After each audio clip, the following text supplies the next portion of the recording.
Martha Maple was born in 1849 and died in 1915. Unfortunately, I haven't been able to locate any photos of Martha, but her obituary was lovely, and I wanted to share it with you. A shadow of sorrow and gloom was cast over our little city this past week when the word was sent out that Mrs. Ellen Maple, who had been critically ill for several days, had passed away Saturday night, April 10, 1915, at about 10 o'clock.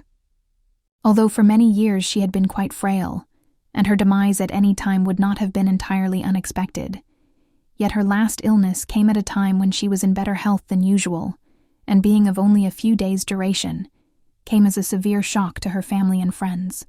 Death was due to a severe attack of la grippe, followed by other complications.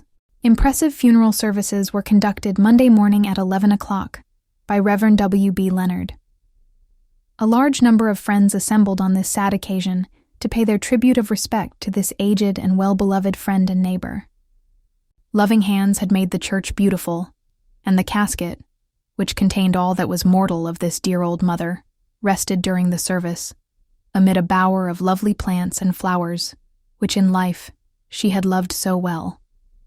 As friends and loved ones looked for the last time upon the face which, for so many years, had greeted them with smiles and cheered and comforted them on their way, and which yet, eve in death, reflected the beauty of the life she had lived, and now rested in sweet and peaceful repose as if in quiet sleep. The deceased was the mother of a large and gifted family, and when the end came around her bedside were assembled these girls and boys, always girls and boys to her, though now grown to mature years with boys and girls in their own homes.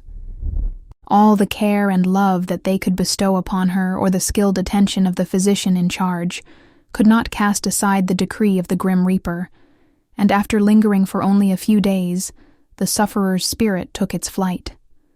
She ran the journey of her life in a little less than 66 years. It is a pathway marked with deeds of kindness and love. Flowers, not thorns, sunshine, not shadow, did she scatter everywhere. Her home life was beautiful. Wedded to William J. Maple in 1874, a happy home was established. 2 sons and 4 daughters came to bless it, and it continued until April 10th, 1915, at 10 o'clock p.m., when the mother was called away. With her passing, the home too ceased to exist. For long ago, the father was called from that home, and in the intervening years the children, one by one, had passed out from under the parental roof to homes of their own, all save one, Clyde, the youngest son, who died in the vigor and pride of his young manhood, and whose untimely taking away was sincerely mourned by all who knew him, and a lasting grief and sorrow to the aged mother and other loved ones.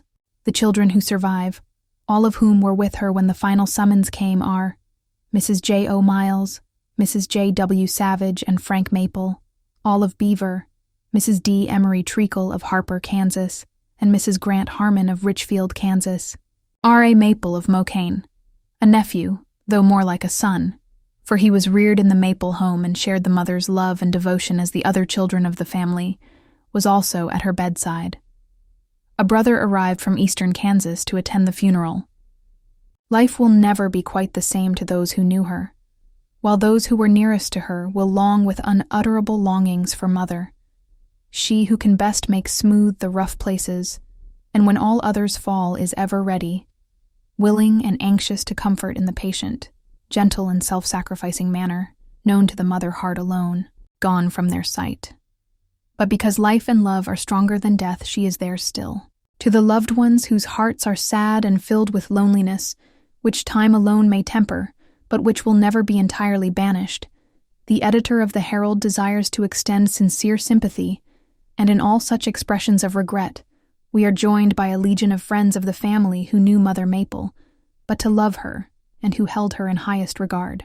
In the presence of such a sorrow, words are inadequate to express the genuine, true-hearted compassion we feel for those who have suffered the loss of Earth's best friend, a good mother. Only those who have sat in the shadow of a great bereavement can fully realize what a sorrow and anguish of heart death brings.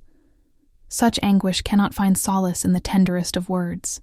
We fain would speak one word of tender, gentle sympathy, which might cause the dark clouds of gloom to part, and let the rays of heavenly sunshine into the hearts now torn and breaking.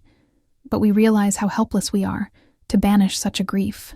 Published in the Beaver Herald, Oklahoma, Thursday, April 15, 1915.